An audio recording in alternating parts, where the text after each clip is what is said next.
It doesn't matter if it's smoking, drinking, cussing, gambling. JB's going to try to be the very best, which I admire him for that.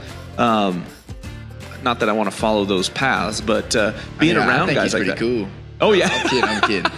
But all the young kids.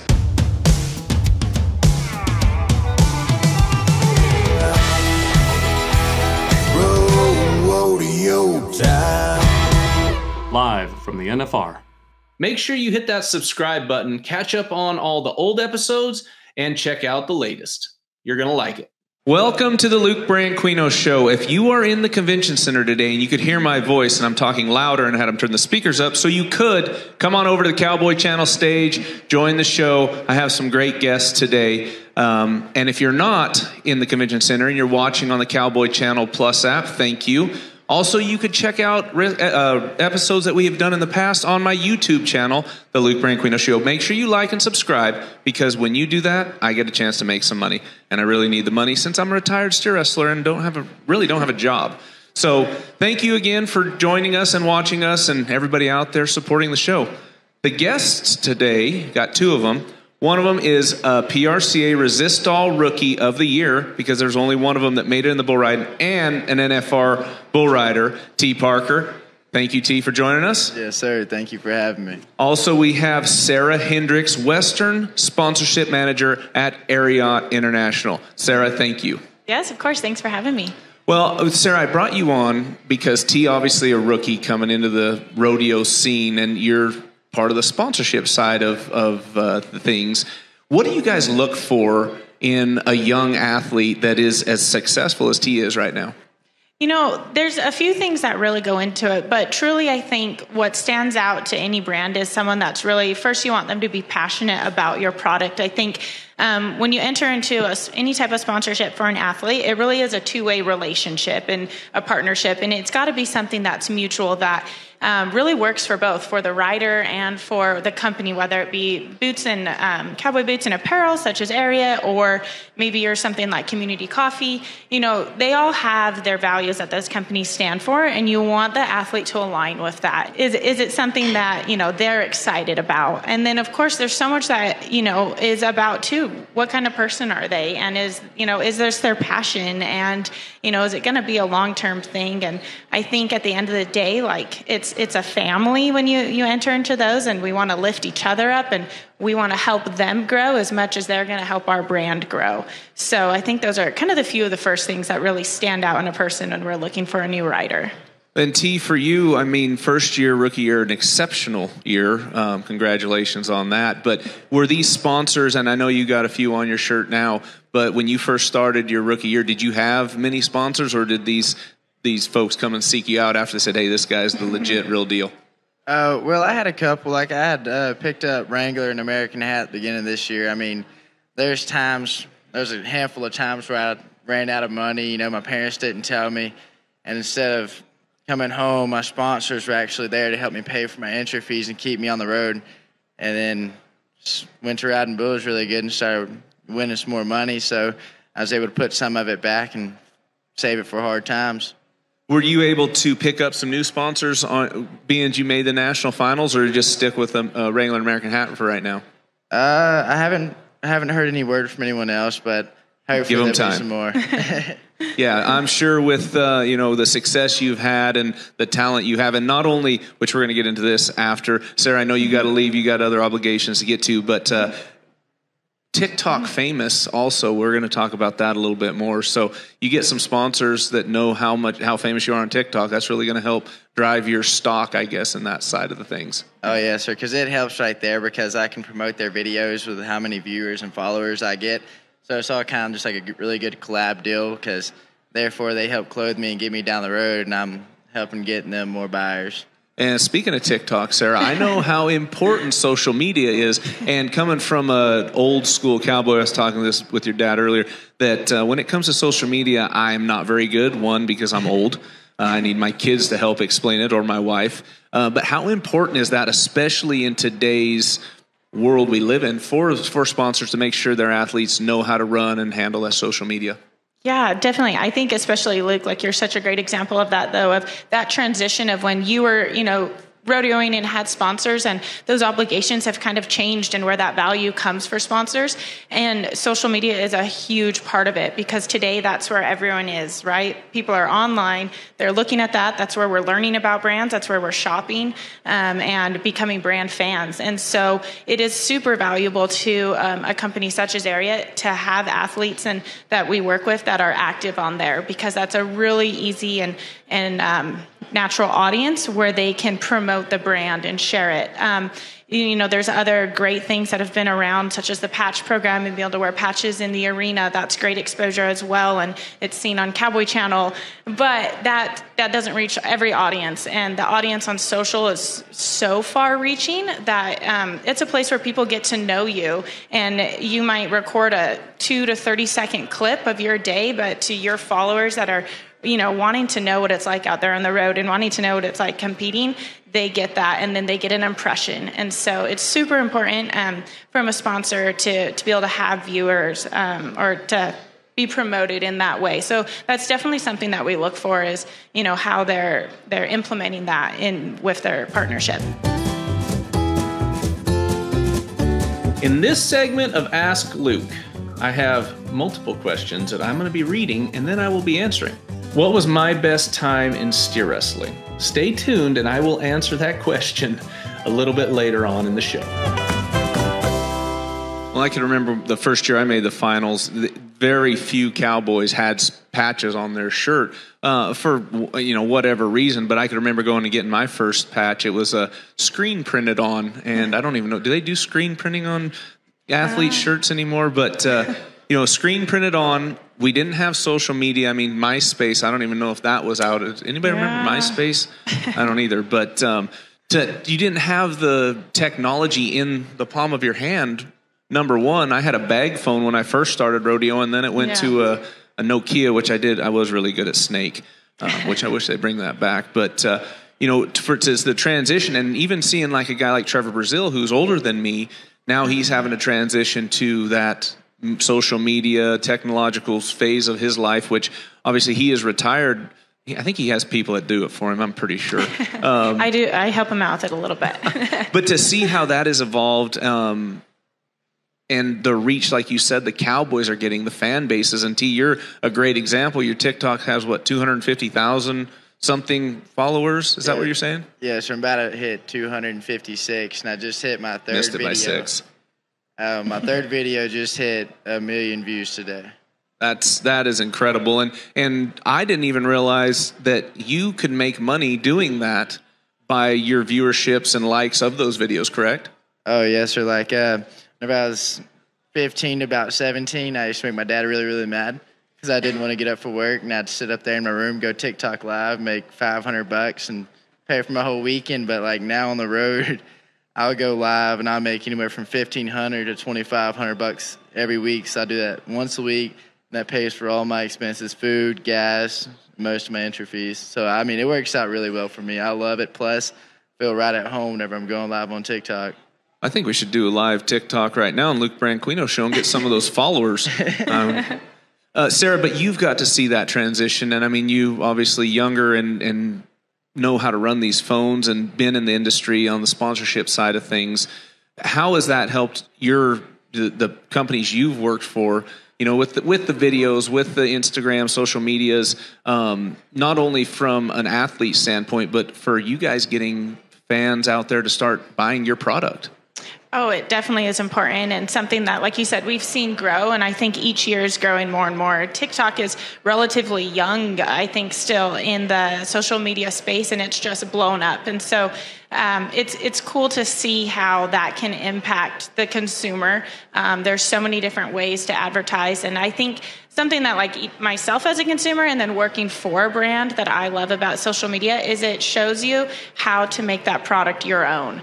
You can see it through social media in a real life, real way. We work with our athletes that we sponsor or influencers to create content that is every day them showing how they wear that product and then putting it out there. And to a buyer, then it's much more relatable as opposed to seeing it maybe on a just a hanger in the store, so then when you see that person, also someone that you have a connection with and, a bull rider that you love and idolize wearing that, then that makes you want to go buy it. And I think we've certainly seen that reflect in sales and in business growth. Well, and I think it's neat too. Like I said, when I started, it was pretty much exclusivity in the PRCA. It was Wrangler Justin. That was it. It didn't matter if you wore Century, you wore Ariat. You couldn't wear any of those patches. Now you guys have the opportunity as athletes to get paid from those sponsors because it's not that exclusivity anymore. You can wear your cinches. I believe you can wear your Ariats in the arena. Is that correct? In the PRCA? Not your patches, but you can definitely wear your boots and jeans. Right, but your patches not in the PRCA, but through the PBR and other events, WCRAs, Ariat is able to be out there and be worn and seen on these athletes. Yes, correct.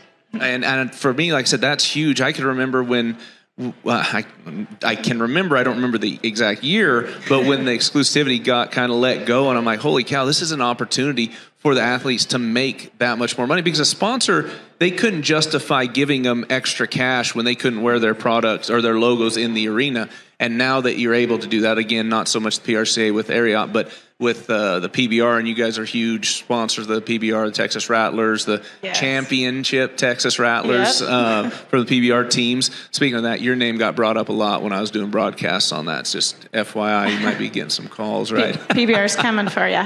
Yeah, exactly. In this segment of Ask Luke, what was my best time in steer wrestling? My best time competing in the steer wrestling, I was 2-7 in San Francisco, California, and I can't remember what year it was. Man, I'm old. I think I got a picture of it somewhere. It's not in here, but I do have a picture of it somewhere. I want to say, I'm not going to say because I can't remember. Some other quick times I've had, I was 3 flat in Nampa, Idaho. That was also arena record. I believe it just got tied this year by Nick Guy. So yes, I have thrown some steers fairly fast in my career. To be able to see these athletes just plastered up like NASCAR is awesome to me. And I mean, as a sponsor, you got to feel good about that too. Yeah, definitely. And I think it's fun because it also gives, a way, like I say, sponsorship is really a partnership. At Ariat, we're so proud of the opportunities that we bring our athletes and the way that we can promote them. We work hard to build our social channels and PR opportunities and to be able to put them out there, use them in modeling. You'll see our professional rodeo athletes in our campaigns, that we're shooting and using that marketing on billboards, TV, commercials, online. And so it's a great way that we're able to provide value back to them too, and also help the athlete grow. And then they, in turn, as a partner, help us to grow. So it is so fun to see it grow and have those opportunities to work together. Well, just like you said, I felt like when I was being sponsored and they say, hey, you want to come to a photo shoot? I'm like, hell yeah. Be photo famous, and T, now I bet you're all over your sponsors' billboards and stuff, huh? Hopefully. I mean, if not, hopefully really soon. But I love my TV time, I'll tell you that. So as much attention as I can get, I mean, I love it. Well, I tell you what, attention makes you money, I feel like. So you got that going right now for you. Sarah, I know that you have places to go. And I really appreciate you coming on and talking with us, from the sponsor side of it. So thank you again for joining us, and we'll catch you next time. Yeah, thanks for having me, and good luck tonight, T. Yes, ma'am. Thank you. So now, guys, we have T. Parker, Resistol Rookie of the Year, first-time NFR qualifier, and he did kick some butt. I don't have your earnings right here. 152,000 coming into the National Finals Rodeo. There was a time when I was rodeoing when if you won 152,000, that was like rodeoing 2 years and having a great year. So it's nice to be able to see that added money coming up for the young guys. In fact, I kind of get jealous when I look at the added money and what you guys are winning now. I'm like, man, I wish I was younger and in my prime. And then I look at the kids that are going. I'm like, man, I probably couldn't beat those guys anyway. So, man, congratulations on a great year. Walk us through it. I mean, start us from the beginning to this point you're at right now. Well, I mean, it's like going from varsity football to, or what is it, JV to varsity. I mean, everything's a step up. I kind of started a little early in the open bulls, not too much, but my dad was there to help me with that, and got on the right bulls, right place. But starting this year, I mean, it was really tough. I think I bucked off about 28 bulls in a row, and that was at the end of the summer run in 2022. And then I ended up winning a little bit of money in Pasadena, Texas at the end of that year. And then very beginning of this year, I was just on a hot streak, going, riding, winning a good bit. And then towards the middle of this year, I had a family member pass. My grandpa passed away. And I wasn't really in that great of a spirit. So I bucked off, I think it was about 32 bulls in a row. But I went back home for a couple of days and talked to my mom and dad. And my dad gave me a really good talking to and made me realize that this was what my grandpa had wanted for me. And went back out there, went to Ellensburg, and I won around $50,000 and settled my spot for NFR. But, I mean, overall, it's just great. If I was to look at it from the beginning of this year, it was really hard. But now that I'm here at the finals, I look at it, I'm thinking, man, I don't see why I can't be back here every year because it honestly really wasn't that hard. Well, and I know just kind of watching the standings, your name would kind of pop in and out of it. And then, like you said, when you get up there to the Northwest, which Ellensburg and that whole run was one of my absolute favorites. You won second at the Extreme Bulls, second at the rodeo. I mean, that whole month. I won the rodeo. Did you win the rodeo? Yeah, it's okay. And I got one of those buckles too. They're badass. But that whole month, man, it seemed like you were just unstoppable. Yes, sir. So out of the last 22 bulls, last night made 3 that I've bucked off. Wow. That's impressive right there. And like I said, you were not only noticed in the PRCA circle. I was doing PBR teams broadcasts, and your name got kicked around a lot to those coaches, and they keep an eye on everything. And I'd even ask them when they'd say your name. I'm like, man, he's been doing pretty good. So there's always opportunity, and being able to show them what you're made of here on this pen of bulls, that just kind of elevates you and takes you to the next level if you wanted to go. Oh, yes, sir. See, that's a whole different organization. That's a different ball game, a whole step up. But, I'm willing to see what they're going to throw at me. I'm really excited, which, it could go either way in my favor or not my favor, but I'm willing to see. Rodeo trivia question. What does the draw mean? To hear the answer, you're going to have to stay tuned, keep watching the show, because I will answer it a little bit later. But to see where you're at now, and was the PBR something you ever dreamt about, too, growing up? Well, I have my goals set on which obviously I can't do it this year because yesterday didn't pay off in my favor, but I'm trying to renew that record of riding 10 for 10 in the NFR. But, if contract's right, I don't see why I couldn't sign for the PBR. Well, and we see guys like Josh Frost, Sage Kimsey. There's guys that have done and do both, and it's almost one of those deals where you got to fully commit to life on the road if you do that. But if the pay's right, you're crazy not to. Oh yeah, that's the game of life. Build your family, get your house up, everything you need. Money's everything, pretty much. Well, that's it, and it's not everything. Trust me, I thought it was, but making sure you get your family right and all that, and then take care of them with that way. But you said something earlier before we got on stage. Your dad's going to have the first millionaire living in the house. And what did he say? He said, no, you're going to be a millionaire living in your own house. Yeah, he don't really approve of the TikTok because I kind of just stayed upstairs and went live all the time, made my own money. Yeah, but he sees where you're at now. I think is it getting something you're kind of getting used to? Yeah, he's shaking his head. He's getting used to it for sure.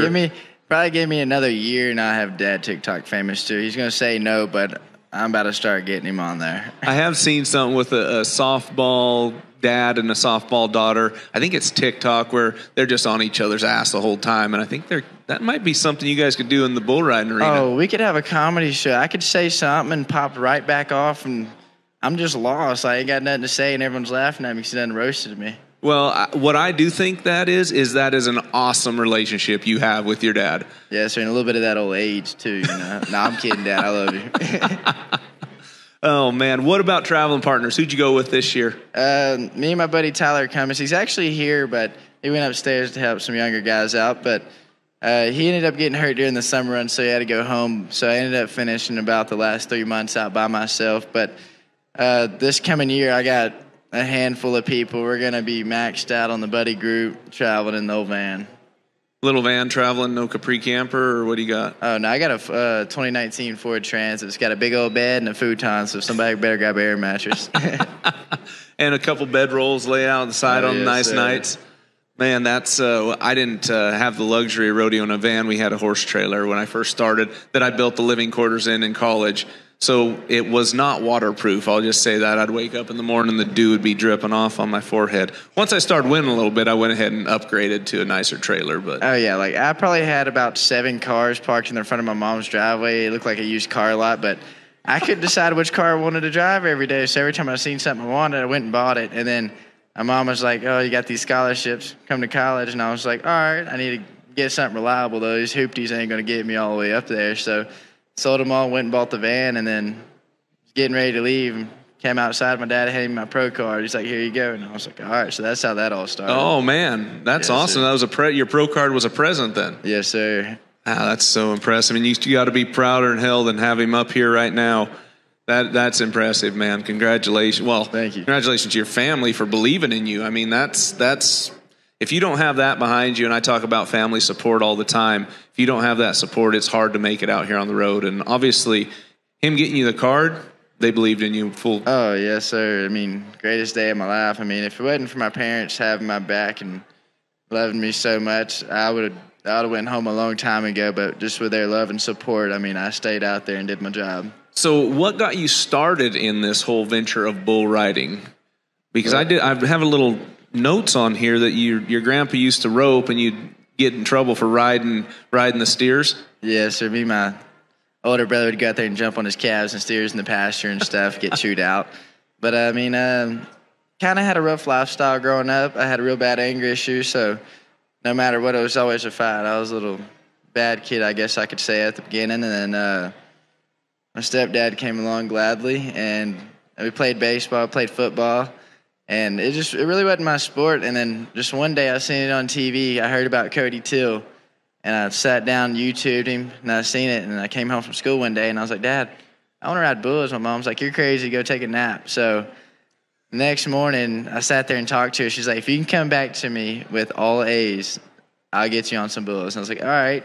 Next semester, came back with all A's. The lowest grade was a 97. Got me a bull bag, went to my first practice. Next semester, came back all C's. Highest grade was a 73. The deal was only one semester, so, I mean, I held her to it. It's amazing when you want something, what you'll go out of the way to do to get it, right? Oh, it's crazy. Like, I came back all this season. She grabbed at me. I was like, I don't know. She might not have graded them right. I had a whole bunch of missing assignments, no homework turned in. But, I mean, I told her I gave it to her, but no, it's not. No. But you held up your end of the bargain. You got A's for that semester, got your bull rope. Who was it that got you started? Like, what did you go to school or clinic, or you just show up to a practice pen? Well, it's kind of just my dad. I mean, we sat there, we just YouTubed it all, and then went out to a couple practices and met a couple of really great guys, and they helped me out. But my real trainer is Wade Anders. He helped me out. He came out to the house. I mean, used to be a little crybaby about getting on bulls sometimes. Got to get on so many of them every day. And the greatest story I have of that in the backyard, I had this big old bull. He was leaning on me. I was whining. I was like, I can't get him off him. One of y'all help me. And he's like, you want me to get him off? I said, yes, sir. Popped the latch on me. I mean, I rode him, but that made me realize I had to be there. And every time after that, I was up there nodding my head, not lollygagging around. So you weren't watching any Brazilian videos, Brazilian bull riders then? Oh, I might get in trouble for that one. Yeah, I wouldn't say that. Just being at the PBR, I just hear about it all the time. But they let that clock come down and then nod their head. But man, that's a cool story that how you got into it and involved with the sport of bull riding. What about some of the heroes you looked up to? I know you said Cody Till. You watched some videos, but was there anybody else out there that you kind of looked up to? Well, I mean, I started looking up to some new people this year. I mean, like Trey Holston. That dude's a really great guy, inside and outside the arena. I've looked up to Cody Till forever. So, I mean, and I really got to actually hang out with him this year, and it inspired me even more. And then I met JB. I'm not even supposed to say this. But we are. Let's say it. But, like, he gave me a real good stern talking to. Not supposed to bring this up, but that was right before I hit that really good run and started riding my bulls. He made me realize that he made me want it even more and more than I ever have. I had the fight that I had whenever I was younger that I didn't have at the time. So, I mean, just little things that bigger guys like that come down and say, just a little bit of inspiration can go a long ways. Well, and I think just being around them, and I've got to be around JB for the last few years, and I was obviously not rodeoing, but doing television work with him. But just the way he goes about his life and the way he speaks and talks, it makes you want to be a better person, because I promise you, JB is going to try to be the best. And it doesn't matter if it's smoking, drinking, cussing, gambling. JB is going to try to be the very best, which I admire him for that. Not that I want to follow those paths, but being around I think guys he's like that. Cool. Oh, yeah. I'm kidding. But All the young kids. Like that's a good thing. Like JB, he's rough tough. He's going to tell you exactly how it is. Just like Donnie Gay and all them old school bull riders. They're not going to cut you no slack, and that's what I like. My dad never cut me no slack, so I'd like everyone not to cut me slack. Tell me how it is. Tell me what I did wrong. Tell me what I can do to fix myself and make myself better. Because at the end of the day, no one wants to get babied and go back and do the same thing and mess up again. Well, and that's exactly right. You don't want, and the people that are telling you what they think you want to hear, those aren't the people you want to be around. You want to be what you need to be told, and that's your JBs and those guys like that. Like, what did I do wrong on this one? And they'll tell you instead of going, well, maybe the bull did this. No, it's. I've always took the blame for myself. You know, if something went wrong, there's something I could have done different. And I always go back to 2008 when I didn't get the flag here at the finals to win a gold buckle. You know, everybody's like, well, the flagger should have dropped the flag. You had a hand on him. I said, yes, I agree with all that. But one, if I'd have got a better start and made a better run, I wouldn't have had to put that decision in his hands. So knowing that you could be accountable for anything that goes wrong is huge. And I think that's exactly the path you're on, man. That's awesome. Yes, sir. Thank you. Okay, we talked about your traveling traveling partners. Sponsors, you said you got American Hats and Wrangler. Did they come to you? Had you had them for a while, or? Well, my nanny, she kind of like blew the roof off of the place. Nice. Oh, it's like one of them deals like, you're going to sponsor me, I'm going to stay blowing up your phone, you know? But I'm very thankful for that. She's helped me out with everything. Blue Jeans and Nanny, they've been a real big help, real big part of my life. They're family. So, I mean, everything I have now with all the sponsors between them and my family, that's all them. I didn't send not one text, nothing. That's all them helping me out. And that's that love and support that everyone needs right there. 100%. You know, I'd go back to my family and what they've done for me is, and not necessarily on the sponsor side, but opening the chute, popping the gate. My dad hazing for me when I was younger. My mom, you know, if I'd play in baseball, get home late, she'd have the horses caught and saddled so I can go get better. And again, if you don't have that support, it's hard to make it out here on your own. So that's awesome. You have all that too. And, obviously, we could see they're here to support you, and you get your tickets for the finals. Was it hard? Because I know you probably had more family than tickets each night. Oh, yeah. Kind of just got to pace yourself. It's just thin them out. But, I mean, my mom's just trying to pay me for the tickets and all that, but they've helped me out so much. I just can't do it. Even if I had just tickets left over and someone came up and asked me for them, I would not sell them. That's one thing I said I would not do, because with everyone that helped me out and gave me the love and support, that's my way of giving back, not making anyone pay. I'd gladly pay all of it, because money's made to be spent. You can't sit on it all your life. If you do, it's going to go to waste. Now they can't bury you with it, can they? No, they can't. Same thing, trying to get everybody rooms and accommodations, because without that family support, you don't, like I keep saying, I feel like I'm being very repetitive here, but it's really dear to my heart, the support my family gave me, and just like yours are giving you. Bull ropes, what do you got? MX bull rope. I ride with the Black Mambas. I just tried that style out this year, and I figured out my build, so I really like it. But, I mean, they usually last me. I got one that's been riding with it about half this year, and it's still holding up. But I'm going to break out a new one after an FR, get it on. So you said it fits you, and I know nothing about bull ropes, and you have it built right. What do they exactly have to do to build it right for you? I mean, I like my handle a little bit of a high rise. I like it just snug to where, like, if I get in a bad situation, I can always pull my hand hard enough without having to pull my tail. Plus, I like to ride with a lot of rosin. And, like in the practice pens back home in Cleveland, Texas, right beside the house, got there to practice, and all the younger kids are like, T, can I pull your bull rope? And I'm like, yeah, of course. So they'll pull it. I'll just use both my hands to help them pull it and then put my hand in the rope. So, I mean, I don't know. Brazilian, it's been my thing. I like the offset, putting it to the side a little bit. And Americans, they're good bull ropes. I rode with them for a while. I just don't like how tight they get on my hand. So you like that looser feel around your hand. Does that feel like you have a little more movement with the bull? Yes, sir. Plus my Brazilian, like I have really bad wrist problems, and I don't ever roll my wrist with my Brazilian. But I mean, it just feels way more comfortable. Gotcha. Well, I know it seems like some guys, the older guys, are more traditionally American type ropes. I mean, is that fair to say? I don't think they had Brazilians back then, honestly. But not calling anyone older, just yeah. No, I get it. But they didn't even try to transition over to it, right? They just like, no, I'm gonna stick with these. And then the younger kids, and the way it pulls, you're not able to get like the American run that tail through your pinky, right? Oh yeah, I don't want to do that. I did it one time. I got unclothed in the arena. Worst day ever. Couldn't get your hand out of that? What do they call that? The suicide wrap or something? Suicide wrap. So on the Brazilians, you can't get locked in like you could with running that pinky through your tail through your pinky, right? Well, I mean, it all depends on the way you build it. But like I got mine with such like I think it's a 3-inch high rise where I got to just have like a little pad on it. But I mean, you can build the handle to where you can get pretty cinched down, but I don't really like that. So the lower the handle, the more cinched down you can get. Oh, yes, sir. So on those, if you get bucked off, you get rolled, I guess you'd be hung up like this, right? Is that what? See, yeah. Oh, yes, sir. Yes. So if your hand gets rolled over in those ropes, you're locked in. The last time I really got hung up, I was 13, and I had this little mini bull named Kickstart, and boy, he bucked. But I got my handle rolled. It was my dad and 2 of his buddies. It probably took a solid minute for me to get off that bull. It was bad. Helmet flew off, and then afterward, we all 3 laid on the ground. Bull just walking around us. Nice as can be. Nicest bull ever, but, boy, I was hung up pretty bad. Man, just so you know, I've been on about 25 bulls. When I was in high school, they were old team rope and steers, but they had nuts. So that's a bull. I don't care what you say, that's a bull, right?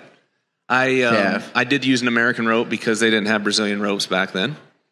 Thought so. And I used a work glove.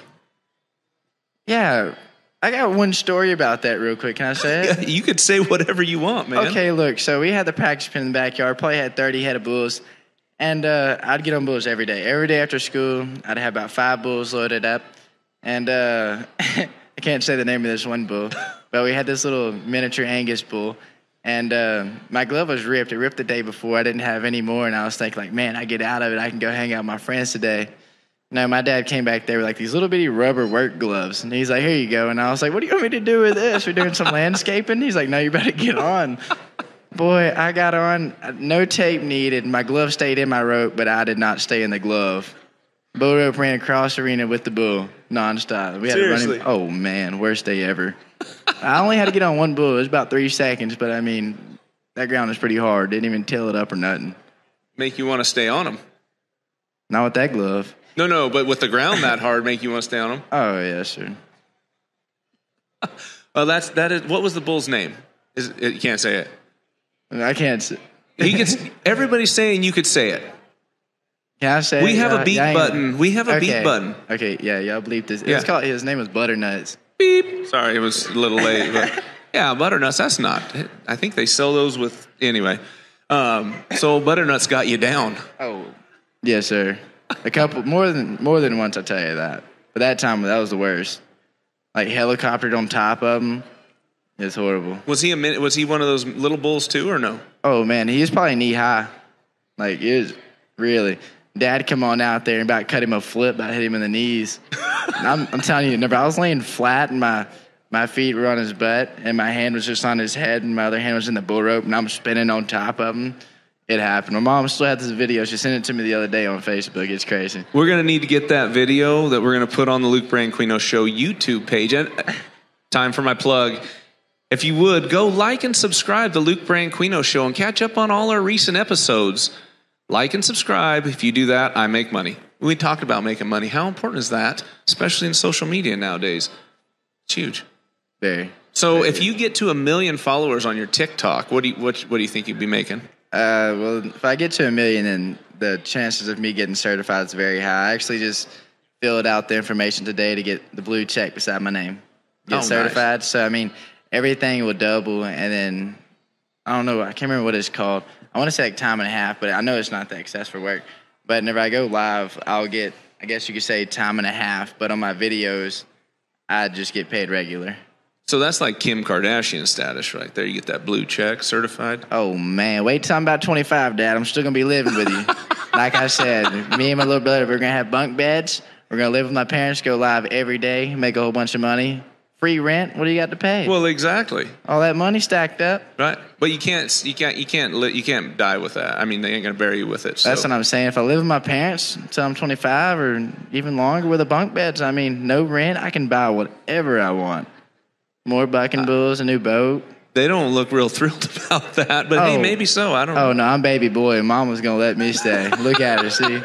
That's what they call me around the house, baby boy. Know where you're at in life. That's what I like. Speaking of that, we were talking about shirts. They put your back number and name on shirts, and I was told that you were the best-selling shirt here sir. at the NFR. Surprisingly, I actually did outsell everyone, even Stetson Wright. Stetson Wright did come in second. Stetson who?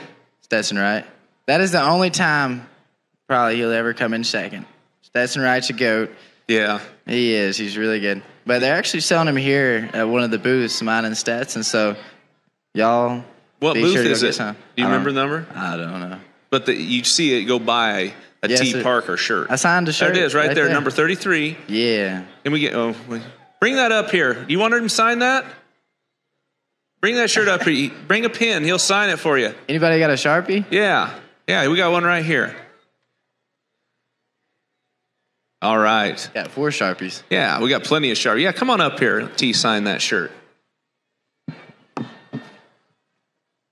Make sure y'all get pictures of this, too.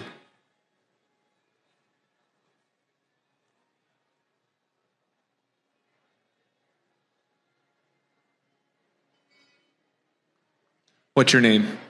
Riley. Are you a fan of the Luke Branquinho Show? Do you like and subscribe on YouTube? It's okay if you don't, but if you would, I'd appreciate that. Because T. Parker's here. That's right. Y'all heard it. She's here because of me. My man.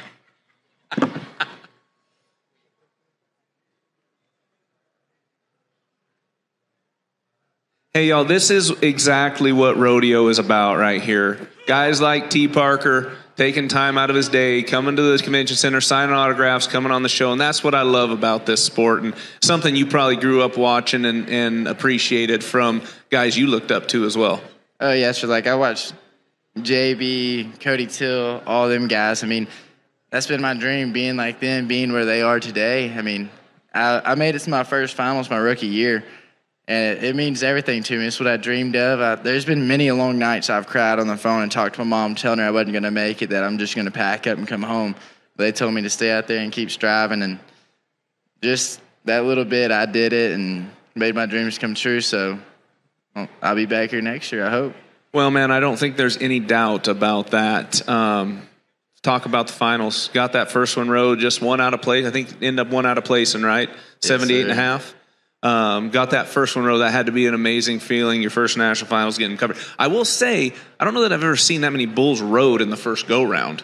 Oh yeah, that was a lot. I was real surprised. Every time I've watched it, it's been like 4 or 5 people cover each round, So I was thinking like, man, I'm sitting fourth. I'm about to win me some more money so I can sit upstairs and just TikTok my dad's house, But no, it didn't go as planned. But I mean, yesterday I got on a pretty tough bull. I mean, if I'd have rode him, there's no doubt in my mind that I wouldn't run the round. But I got a really good bull tonight that I won Lawton, Oklahoma on. So, I mean, it's going to be a really good night. Tonight's probably going to be my best night. That's what you're saying. You got bull that you won Lawton on. Bulls, you said kind of quick spinner off to the left? Oh, yes, sir. Up and down, big brown bull, really flashy. I mean, it was 89.5 on him in Lawton. I don't see why I couldn't be 90 on him tonight if I dress him up.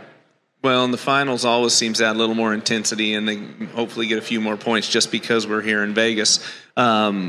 Obviously looking forward to getting on this one. Do you know what you have tomorrow night as well? Not yet, but hopefully something I can ride. Well, here's what I always did. I always focused, and the reason I asked, I wanted to test you. I always focused on one at a time. As always one headers for me. So I didn't know if they drew them out in a couple days in advance for you guys or not. But let's just ride one bull at a time. We're going to start tonight. Yes, sir. Let's do it. All right. Everybody, thank you for joining us on the Luke Branquinho Show. T. Parker, Resistol Rookie of the Year. I'm going to get to talk to him at the Resistol Rookie Luncheon, too. T, thank you again for coming on. Appreciate you. Best of luck. And, man, the sky's the limit for you, bud. Yes, sir. Thank you for having me. You bet. Thank you all again for joining us tomorrow, 10:30 to 11:30 here at the Convention Center. If you're on the Cowboy Channel Plus app, come by if you're able to, or if you're in the Convention Center, come by and see us. Thank you all. Rodeo trivia question. What does the draw mean? The draw is what the secretary does, or the judges draw with an hour and a half before the rodeo. So there's a pin of cattle for each performance or each rodeo, and when you enter, your name or those steers are put into a draw, and the judge draws, they call your name, pulls a number out, and that's the draw that you have. In the rough stock, it's usually a week or 2 weeks before, so these guys kind of get a better idea what they're getting on. Then the time events obviously is only an hour and a half before the performance starts.